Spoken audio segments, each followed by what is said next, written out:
Hola, buenas. Sean muy pero muy bienvenidos y bienvenidas a la primera clase del taller de electricidad del primer año del CCT número 7 del Bolsón. Como para comenzar, lo que haremos es un breve recorrido histórico de cómo la corriente eléctrica llega a nuestras casas y cómo la podemos utilizar. Si bien hay muchos datos que podemos enumerar a lo largo de la historia, y aquí en la imagen que están pudiendo observar, eh, podrán ver desde que hace muchísimos años que estamos intentando como humanidad descubrir la electricidad, porque obviamente la electricidad no fue inventada, sino que fue descubierta, ya estaba en la naturaleza. Vamos a ir directamente a épocas, a descubrimientos, a hallazgos que fueron haciendo lo que hoy podemos entender como corriente eléctrica y su uso en las casas. Solo por nombrarlo, hay evidencias 600 años antes de Cristo, a través del descubrimiento de un filósofo griego llamado Tales de Mileto, que se encontró con la atracción y la repulsión de un objeto sobre otro cuando frotaba un trozo de resina sobre una tela y esa resina amarilla recibió el nombre de electrón. Eso le dio nombre a la partícula que después se descubrió y es lo que hoy por hoy le da el nombre de electricidad a lo que nosotros conocemos como electricidad. Como primer dato anecdótico, podríamos nombrar que Alessandro Volta, un físico italiano, más o menos en el año 1800, construyó lo que sería la primera pila voltaica, o lo que se podría entender como una batería eléctrica, ¿no? Que esta podría producir corriente eléctrica constante. Más o menos fue la primera persona que pudo crear un flujo constante de carga eléctrica o lo que podrían ser electrones en movimiento. Como para agregar al descubrimiento de Volta, podríamos decir que él también creó lo que sería la primera transmisión de electricidad uniendo estos dos conectores cargados positivamente y negativamente y condujo una carga eléctrica o lo que podríamos entender como voltaje a través de cada uno de ellos. Ya un poco más adelante, en 1831, se convirtió, lo que podríamos decir, viable el uso de la electricidad cuando por primera vez Michael Faraday creó lo que sería el primer dínamo eléctrico o generador eléctrico, porque de esta forma resolvió el problema de lo que sería la generación de corriente eléctrica en forma continua. Este descubrimiento de Faraday le abrió las puertas al estadounidense Thomas Edison, que inventó lo que sería la primera bombilla incandescente de filamento en 1878. Obviamente las bombillas ya habían sido inventadas y puestas en práctica por otro, pero la bombilla incandescente de filamento de, de Edison fue la primera bombilla que pudo iluminar durante varias horas. Edison utilizó el sistema de corriente continua para proporcionar energía para iluminar las primeras farolas eléctricas que se utilizaban en Nueva York en septiembre de 1882. Más tarde, a principios del 1900, Nikola Tesla se convirtió en lo que se podría decir el colaborador más importante para el nacimiento de la electricidad que hoy por hoy conocemos. De hecho, se lo conoce como el padre de la corriente alterna, que es la forma en la que hoy por hoy utilizamos corriente y electricidad en nuestras casas. Él trabajó con Edison y más tarde tuvo muchos desarrollos revolucionarios en lo que es electromagnetismo. Tesla es muy conocido por todos sus descubrimientos y patentes, que algunas compiten con las de Marconi por la invención de la radio, por ejemplo, que fue uno de los temas más controversiales. Es muy conocido también por sus trabajos en corriente alterna, en motores de corriente alterna y obviamente los sistemas de distribución polifásica.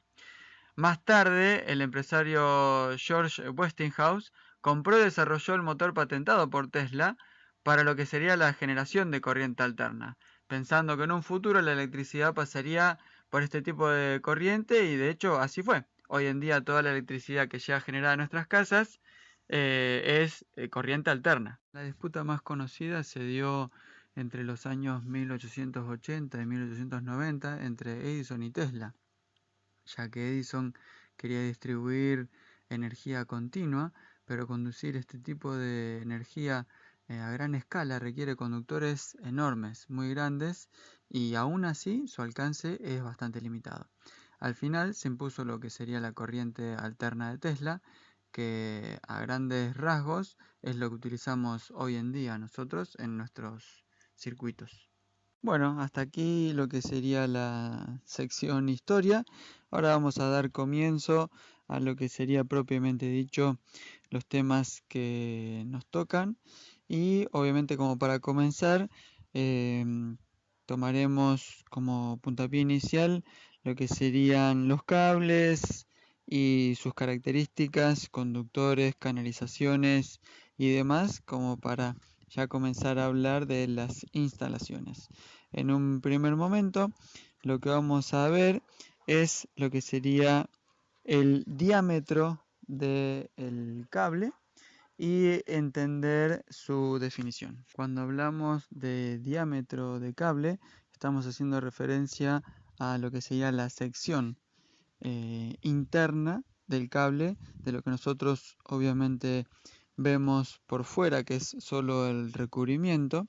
Esto tiene un núcleo, una parte interna, que es de cobre, y cada sección interna tiene distintas capacidades, distintos diámetros, y estos se miden en milímetros cuadrados. Normalmente cuando hablamos de cable nos referimos solo a milímetros, pero cuando tenemos en cuenta de que esta sección es justamente un diámetro, tenemos que hablar de milímetros cuadrados. Estas distintas secciones, estos diámetros en milímetros cuadrados, medidas en milímetros cuadrados, hacen referencia a la capacidad que cada diámetro puede soportar medida en amperes. Y esto para nosotros es de fundamental importancia porque cada sección de cable puede tolerar cierta carga, cierta capacidad, y nosotros a la hora de hacer una instalación eléctrica domiciliaria vamos a tener que tener muy pero muy en cuenta este tipo de información. Hasta ahí lo que sería una breve explicación de diámetros, sección y conducción interna de los cables. Y para hablar un poco ahora de lo que sería la parte externa del recubrimiento, cada color, cada parte externa del cable también hace referencia a los usos que normalmente tienen en las instalaciones. Y acá vamos a aplicar una palabra que es la normalidad o las estandarizaciones que cada productor, cada proveedor de estos materiales aplica según regulación de reglamentación nacional.